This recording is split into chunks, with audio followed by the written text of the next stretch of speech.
Hello students, I am Ravi Kumar from KV CRPF Mokama घाट। आज हम लोग इकोनॉमिक्स का फर्स्ट चैप्टर डेवलपमेंट में हम लोग सस्टेनेबिलिटी ऑफ डेवलपमेंट यानी विकास की धारणीयता के बारे में हम लोग जानेंगे कि विकास है जो डेवलपमेंट हो रहा है वो आगे चलता रहेगा कि नहीं, किस तरह से चलेगा, उसके बारे में हम लोग जानेंगे।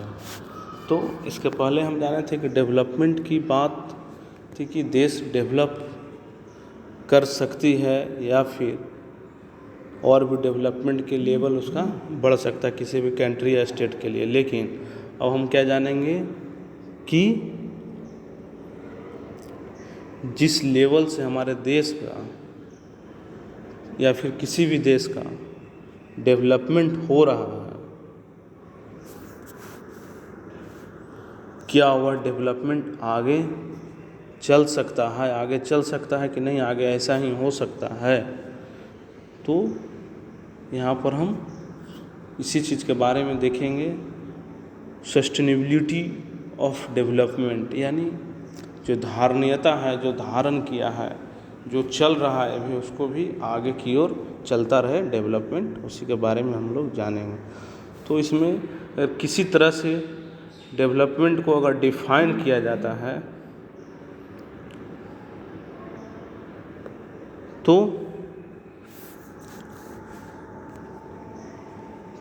माना जाता है कि कोई भी कंट्री है जो कि डेवलप कंट्री है, कोई भी कंट्री मान के चलिए कि वो डेवलप कंट्री है और उसका जो डेवलपमेंट का लेवल है वो और भी आगे जाए, या अभी जो डेवलप हो रहा है उतने ही लेवल से डेवलप आगे चलता रहे। लेकिन ऐसा ही क्या है कि हम लोग ऑब्वियसली डिजरेबल यानी ऐसा हम लोग सोचते हैं कि ऐसा ही होना चाहिए, ऐसा वांछनीय चीज़ है कि होना ही चाहिए कि जिस तरह से डेवलप अभी हो रहा है उसी तरह से कम आगे चलते रहे। लेकिन जो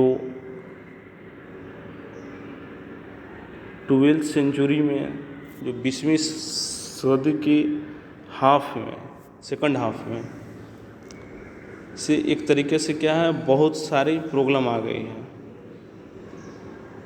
उसकी वजह से डेवलपमेंट को जारी रख सकते हैं, प्रॉब्लम आई है तो उसकी वजह से क्या हम डेवलपमेंट को जारी रख सकते हैं। तो इसके लिए हम एक एग्जाम्पल के तौर पर देखेंगे यहाँ पर कि कोल का जो यूज करते हैं हम लोग, कोयला का, जो कि अनलिमिटेड मात्रा में है, मौजूद नहीं है, वो अनलिमिटेड मात्रा में नहीं है, लिमिटेड मात्रा में है, वो किसी दिन भी समाप्त हो सकता है। तो पूरा जो हमारा डेवलपमेंट का जो सिस्टम बना हुआ है वो उसी पर डिपेंड है, कोयला पर। तो अगर वो समाप्त हो जाता है अगर कोयला, तो फिर किस तरह से हमारा डेवलपमेंट होगा, उसी के बारे में हम लोग एक एग्जाम्पल देखते हैं। हम यहाँ पर ग्राउंड वाटर इन इंडिया में भूमिगत जल के बारे में कि किस तरह से उसके ग्राउंड वाटर का लेवल कम होते जा रहा है, उसके बारे में हम लोग जानेंगे। ये ग्राउंड वाटर इन इंडिया। तो ग्राउंड वाटर एक तरह से क्या है, जो भूमिगत जल है, जो रीन्यूएबल रिसोर्सेज को फिर से नया बनाया जा सकता है नेचुरली तरीके से।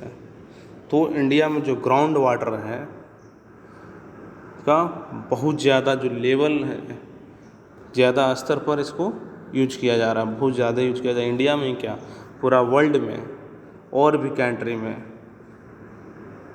ये यूज किया जा रहा है ग्राउंड वाटर का, बहुत ही अधिक लेवल पर, बहुत ही अधिक स्तर पर, बहुत ही अधिक इसका उपयोग हो रहा है। तो इस वजह से बहुत जगहों पर ग्राउंड वाटर का जो लेवल है जो काफ़ी ज़्यादा कम हो चुका है, यानी गिर गया, नीचे आ गया। देखिए यहाँ एक फिगर के थ्रू हमें दिखाया गया है कि ग्राउंड वाटर बहुत ही नीचे चला गया है। ठीक है, तो जब अति यूज हो रहा है, जितना बन नहीं रहा है उससे कहीं ज़्यादा यूज कर रहा है, तो उससे क्या होगा, धीरे धीरे ग्राउंड वाटर का जो लेवल है वो कमता जाएगा। तो जो हमारे देश जो इंडिया है या फिर और भी कई कंट्री में जो ग्राउंड वाटर है जो काफ़ी ही सीरियस बनते जा रहा है, सीरियसली रूप से है, एकदम धीरे धीरे बनते जा रहा है। और करीब जो हमारे इंडिया का बात हो रहा है, जो करीब उसमें 300 डिस्ट्रिक्ट्स, जो 300 डिस्ट्रिक्ट्स, 300 जो ज़िला है, वहाँ पर ग्राउंड वाटर जो लेवल है वहाँ 4 मीटर डिक्लाइन हुआ है, यानी कम गया है। और 300 डिस्ट्रिक्ट में जो ग्राउंड वाटर का जो लेवल है वो 4 मीटर कम गया है, नीचे चला चुका है। और पिछले 20 साल में या 20 साल में इतना जो 4 मीटर जो ग्राउंड लेवल नीचे कमा, जो 20 साल में कमा है। और करीब 1/3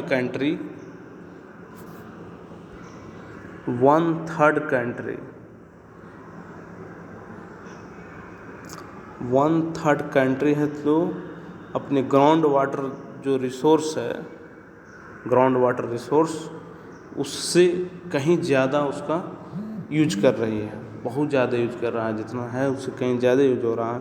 तो इस तरह से अगले 25 वर्ष में लगभग 60% एरिया पर भाग पर क्षमता से कहीं ज़्यादा यूज करेगी जो लोग हैं वहाँ पर जो काम कर रहे हैं। तो इस वजह से क्या होगा कि हमारे सामने जो ग्राउंड वाटर का जो समस्या था वो और भी बड़ी समस्या आगे चलकर आने वाली है। और ये मेनली रूप से कहाँ है, सबसे ज़्यादा इसका यूज हो रहा है तो एग्रीकल्चरल रूप से पंजाब में एंड वेस्टर्न यूपी में, या फिर साउथ इंडिया के जो प्लेट्यू रीजन है वहाँ, और फिर कुछ कोस्टल एरिया जो तटवर्तीय क्षेत्र हैं वहाँ पर भी इसका यूज बहुत ही अधिक हो रहा है। और फिर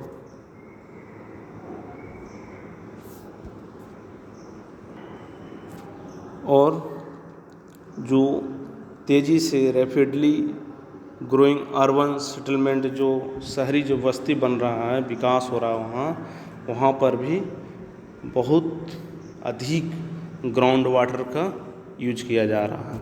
तो इस तरह से हम देखेंगे कि कुछ ही साल में ग्राउंड वाटर हमारा समाप्त हो जाएगा। तो कैसे रहेगा, इसलिए लिमिट मात्रा में ही ग्राउंड वाटर का यूज करना है। ठीक है, आगे देखते हैं।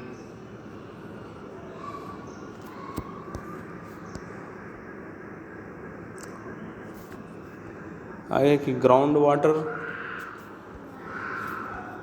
तो ground water is an example of renewable resource. तो पहले ही बताएं कि रिन्यूएबल रिसोर्स है, इसको फिर से नया किया जा सकता है, नवीकरणीय साधन है। ठीक है, और इसको नेचर जो प्रकृति द्वारा फिर से इसको क्रिएट किया जा सकता है, बनाया जा सकता है। ठीक है, अगर हम इस रिसोर्स को नेचर द्वारा बनाया जा रहा है, जितना भी रिसोर्स से वाटर, ग्राउंड वाटर जो रिसोर्स है उससे कहीं ज़्यादा अगर हम यूज करते हैं तो एक तरीके से इसे हम ओवर यूज कर रहे हैं, इसका ओवर यूजिंग। और ये धीरे धीरे हमारे सामने बहुत बड़ा संकट खड़ा हो सकता है। जितना हमको नेचुरल दे नहीं रहा है उससे कहीं ज़्यादा हम यूज करते जा रहे हैं तो धीरे धीरे क्या होगा, समाप्त हो जाएगा और ये बहुत बड़ा संकट आ जाएगा। ठीक है, और फिर आगे देखते हैं।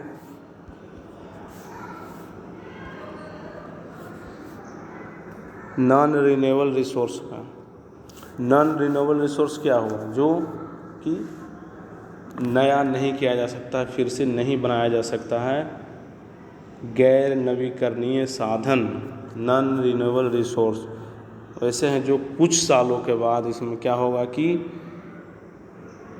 इसका अगर यूज हम रेगुलर करते रहें तो कुछ साल बाद ये समाप्त हो जाएंगे और वे अनलिमिटेड मात्रा में नहीं है। ऐसा नहीं कि अनलिमिटेड मात्रा में है, नहीं। जैसे एग्जाम्पल के तौर पर हम जानेंगे गैस हो गया या फिर कोल हो गया, पेट्रोलियम, डीजल, ये सब क्या है, लिमिटेड मात्रा में है। ये सब नॉन रिन्यूएबल रिसोर्स हैं। इसका अगर हम यूज करते हैं तो ऐसा नहीं है कि अनलिमिटेड मात्रा में है और इतनी इसकी एक लिमिटेड मात्रा है और यह हो सकता है कि अगले यह 100 बरस या 200 बरस में ये समाप्त हो जाए और फिर हमें पेट्रोल डीजल कभी देखने को भी नहीं मिल सकता है। तो इसके लिए एक एग्जाम्पल के तौर पर हम देखेंगे कि किस तरह से हमारा जो नेचुरल रिसोर्स है वो समाप्त होता जा रहा है, उसके बारे में। ठीक है, तो एक्सप्लॉइटेशन ऑफ नेचुरल रिसोर्स यानी नेचुरल रिसोर्स का दोहन किया जा रहा है, किस तरह से उसका अति यूज किया जा रहा है, ओवर यूजिंग किया जा रहा है। तो इसमें एक चीज़ बताया गया है कि वर्ल्ड में कितने रिसोर्स हैं। क्रूड ऑयल रिजर्व जो कच्चा तेल है उसका कितना भंडारण बचा हुआ है उसके बारे में बताया गया। तो इसमें देखिएगा रीजन या फिर कंट्री के बारे में बताया। Middle east, middle east world में वो हुआ जो सऊदी अरब का इलाका हो गया। तो वहाँ पर जो रिजर्व में है वो कितना है क्रूड ऑयल, तो 808,000 मिलियन बैरल। कब का आंकड़ा है 2017 का। 808,000 मिलियन बैरल रिजर्व है और इसका ये कितना साल तक चलेगा, तो 70 साल तक। मात्र सोचिए, इसको मात्र इतना खर्च होने में उसको 70 साल लगेगा। इसी तरह से यूनाइटेड स्टेट ऑफ अमेरिका में क्रूड ऑयल रिजर्व कितना है, तो 50,000 मिलियन बैरल और इसका ख़त्म होने में कितना दिन लगेगा, मात्र 10.5 ईयर। और इसी तरह से पूरा वर्ल्ड का एक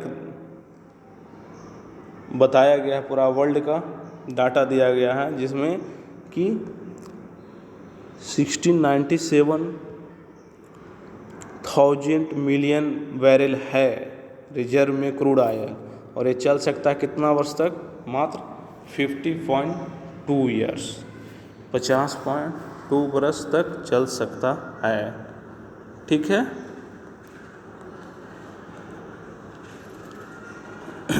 तो यहाँ पर हम अगर देखते हैं इस तरीके से तो पूरे वर्ल्ड को, तो अगले लगभग 50 वर्ष में हमारे पास जो क्रूड ऑयल है या फिर कोल है वो नहीं होंगे। तो क्या आगे चलकर इस तरह के डेवलपमेंट को हम जारी रख सकते हैं? इस तरह से अगर हम डेवलपमेंट रख सकते हैं तो हमारा तो क्रूड ऑयल है जो समाप्त हो जाएगा। जैसा कि आज हमारे पास जो डेवलपमेंट कर रहे हैं उस हिसाब से अगर करें तो मात्र 50 वर्ष में हमारा ये समाप्त हो जाएगा। और एक चीज़ हम देखते हैं कि जो हमारे जो इंडस्ट्री हैं जितना भी, वो देखिएगा कि सभी जगह वो इंडस्ट्री में कोल या फिर पेट्रोलियम या फिर डीजल से ही चलता है कोई भी इंडस्ट्री। और जितने भी हमारे गाड़ियाँ चल रहा है हमारे देश में जो पेट्रोल डीजल से या फिर अब सीएनजी गैस के थ्रू ही चलता है, वो भी अनलिमिटेड रिसोर्स नहीं है, सब लिमिटेड है और रिन्यूएबल भी नहीं है, नॉन रिन्यूएबल रिसोर्स हम लोग फिर से नहीं उसको बनाया जा सकता। एक तो समाप्त हो गया तो समाप्त हो जाएगा। ठीक है, तो इस तरह से अगर हम चलते रहें, इसी तरह से अगर डेवलपमेंट करते रहें तो लगभग समाप्त हो जाएगा। कब? अगले 50 वर्षों में समाप्त हो जाए तो आखिर हम क्या करेंगे, किस तरह से हमारा फिर कैसे डेवलपमेंट होगा। तो इस तरह के जो प्रॉब्लम है वह काफ़ी ज़्यादा हो जाएगा। और इसको लेकर अभी से ही जो साइंटिस्ट लोग हैं या इकोनॉमिस्ट हैं या फिलोसफर लोग हैं और भी अदर सोशल साइंटिस्ट जो हैं वो वर्क कर रहे हैं एक दूसरे से मिलजुल कर, वर्किंग टुगेदर, एक दूसरे से मिलजुल कर वर्क कर रहे हैं ताकि इस तरह के जो समस्या है उससे किस तरह से निपटा जाए। ठीक है, और जो हमारा जो डेवलपमेंट हो रहा है उसको भी आगे बढ़ता जाए, आगे चलता रहे। ठीक है, ओके।